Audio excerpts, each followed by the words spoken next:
বিনা mobile খুলে যাতে তুমি গ্লাসটা চেঞ্জ করে দাও। আমি ভিডিওটা বানাতে ভুলে গেছিলাম, তো আমি খুলে দিয়েছি যাতে কাস্টমার বলছিলাম আমার মোবাইল জানি সিল প্যাক থাকে কোম্পানি, যাতে জল না ঢোকে। সেই জন্য দেখো আমি কি করে এটা করলাম সেটাই তোমাদের দেখাচ্ছি।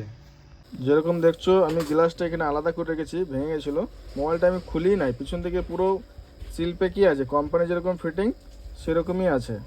খালি জাস্ট গ্লাসটা ভাঙা ছিল, আমি আলাদা করে দিয়েছি।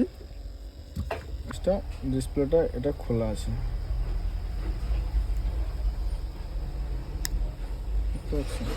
এইভাবে দিয়ে মেশিনে বসিয়ে আলাদা করে দিচ্ছি।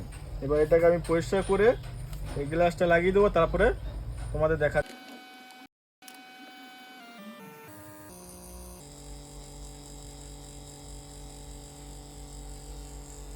মেশিনে পাঞ্চিং মেশিনে দিয়ে দেবো, প্রবলেম সলভ হয়ে যাবে। বন্ধ করে দেবো। হালকা হালকা বাবল আছে,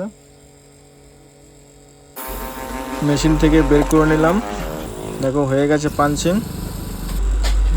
পুরো মোবাইল সমেতই ঢুকিয়ে দিয়েছিলাম ভিতরে, কারণ মোবাইল তো খোলা হয়নি, জাস্ট খালি উপরে গ্লাসটা খোলা হয়েছিল।